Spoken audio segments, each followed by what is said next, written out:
Nah, sekarang banyak kiai yang sidik-sidik neraka. Sebenarnya Nabi itu ngajari logika. Ada pemuda dia itu hipersek, mau masuk Islam tapi tetap boleh bebas. Saya ini ingin Islam tapi jangan larang seks bebas. Wah, itu sahabat semuanya melarang ketemu Nabi karena ini ngawur betul, masa pamit Islam kok. Tapi setelah gaduh, Nabi tanya, kenapa gaduh? Ada pemuda mau masuk Islam tapi yasta'izinu fi zina, dia minta izin supaya tetap boleh zina. Kata Nabi, suruh ke sini. Setelah datang di depan Rasulullah, logika yang dibangun Nabi itu luar biasa. Atuhibbuhu li bintik, kamu suka punya anak putri kemudian jadi demenannya orang laki-laki hidung belang? Ya enggak, saya bunuh orang itu. Andai kan itu ke ibu kamu, saya bunuh orang itu. Atuhibbuhu li bintik, atuhibbuhu li ummik, atuhibbuhu li ukhtik, atuhibbuhu li kholatik. Kamu suka punya anak putri yang jadi demenannya orang? Ya tidak suka ya Rasulullah. Kamu suka kalau punya ibu didemeni orang banyak? Ya tidak suka Nabi. Sampai otaknya itu yastakbihu zina, sehingga otaknya itu wah zina itu buruk betul. Akhirnya ya Rasulullah sudah, saya mau se-Islam tanpa zina-zina. Karena logika yang dibangun Nabi itu luar biasa. Nabi pertama mengingatkan atuhibbuhu li bintik, atuhibbuhu li ummik, atuhibbuhu li ukhtik, atuhibbuhu li kholatik. Sampai dia ini nggak bisa apa-apa. Sudah Nabi, sudah. Jadi logika ini yang harus kita waris. Lagi-lagi kembali yang bisa waris itu ahlul ilm.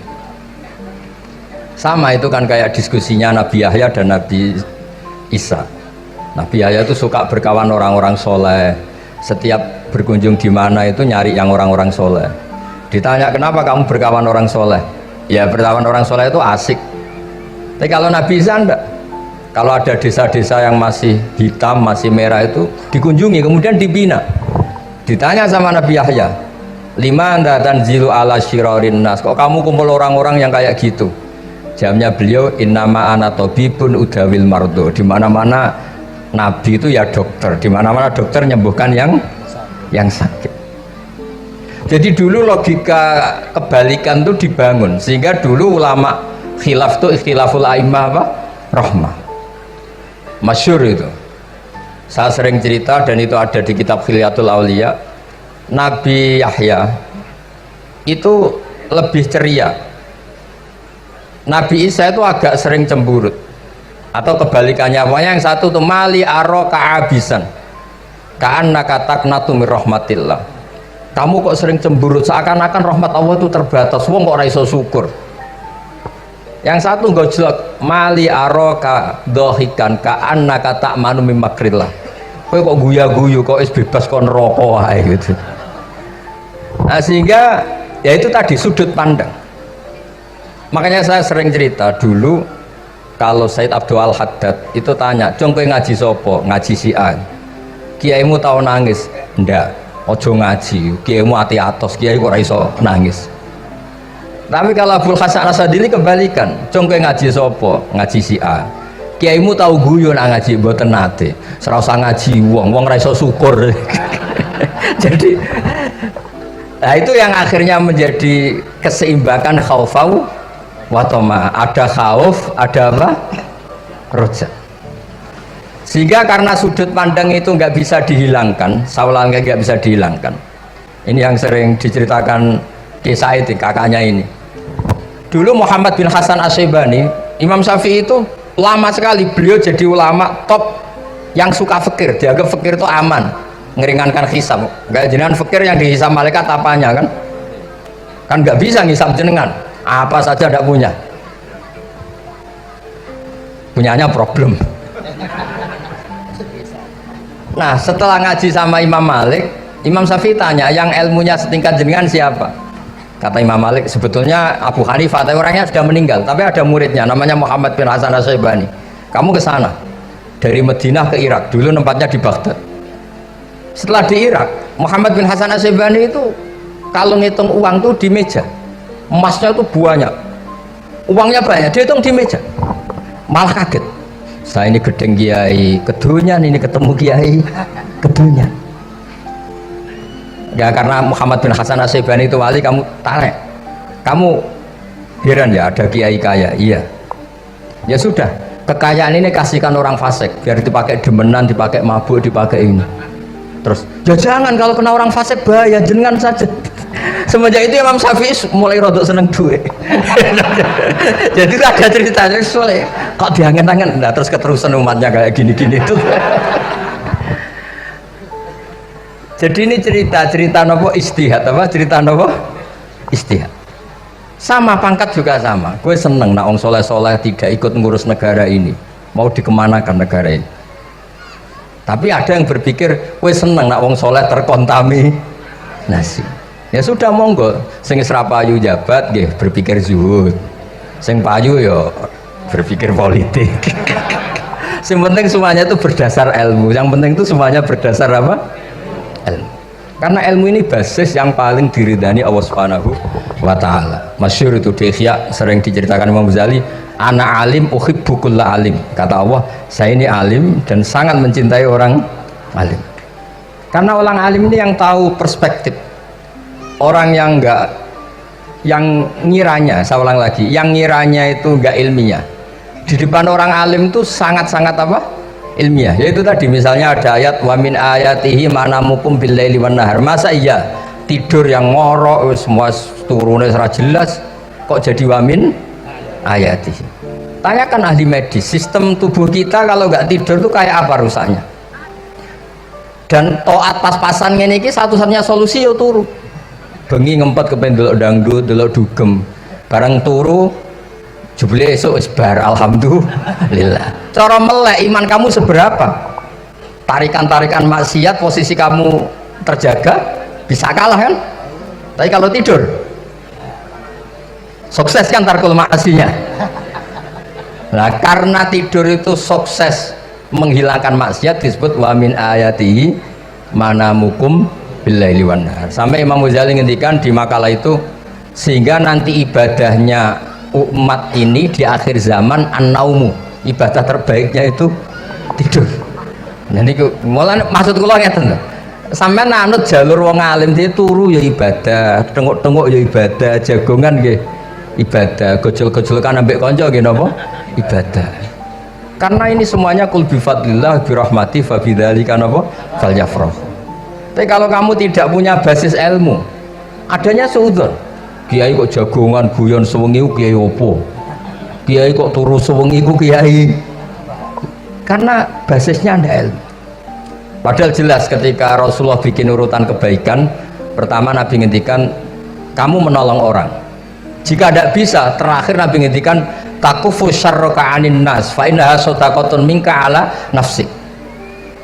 Tadi beliau juga cerita di nasihat Bangun, idza lam tuhsin fala tusi. Kalau tidak bisa berbuat baik, setidaknya kamu tidak berbuat jelek sama orang lain. Dan potongan ini paling gampang apa? Tidur kan? Wis sampeyan nak turu wis ra zina, ra maling, ra ngrasani wong wis ora tusi. Nah, dengan konstruksi usul fikih seperti itu kamu tahu kualitas ayat wa min ayatihi manamukum billaili wan nahar. Ya sama, ternyata makan itu yang menjaga nyawa, ternyata makan itu yang menjadikan syukur. Kalau kamu nggak percaya puasa, sampai nak poso gedang goreng mewah, gedang goreng mewah, air satu teguk itu mewah. Makanya kalau ulama dulu ada santri kepengen mangan enak, ya saya ingin mangan enak gini-gini, caranya gimana? Itu rumusnya tidak sate, tidak mie ayam, idamuhu alju. Kalau kamu ingin enak, lauknya itu lapar. Ya kalau puasa itu semuanya kan enak. Nah itu lagi-lagi basisnya itu ilmu. Nah sekarang banyak orang yang sudah tidak peduli dengan ilmu, kayak ijazah dilakoni kan. Jadi kayak wiridan la ilaha illallah itu sebetulnya harus dibarengi dengan ilmu. Ini yang terakhir supaya nggak lama-lama. La ilaha illallah itu basisnya ilmu. Surga yang begitu mewah itu dibikin juga bagi yang melafadzkan la ilaha illallah. Neraka yang begitu ekstrim sampai kalau benda dijatuhkan dari atas ke neraka itu sampai bawah nunggu 70 tahun. Bisa kamu bayangkan kalau kamu di dalam, naiknya susah itu. Ini dijatuhkan ke neraka itu sampai bawah nunggu berapa? 70 tahun. Loh, neraka sebegitu ekstrim itu dibikin untuk yang menolak la ilaha. Berarti kalimat ini kalimat spesial. kalimat yang neraka dibikin ya atas nama itu yang menolak, surga dibikin juga atas nama itu yang menerima. Itu satu saktinya la ilaha illallah. Sakti kedua, orang kafir 70 tahun ngelafatkan la ilaha illallah sekali langsung dihukumi mukmin, yufar lahum ma qad salam. Kullil ladzina kafaru iyantahu yufar lahum ma qad salam. Orang yang melafatkan la ilaha illallah Muhammadur Rasulullah itu dosa 70 tahun kafir itu hilang semua. Tapi gara-gara ada ilmu terus diumumkan tahlil dening Kiai Haji Niam mesti sing nguri wah sawi gue mesti nguri.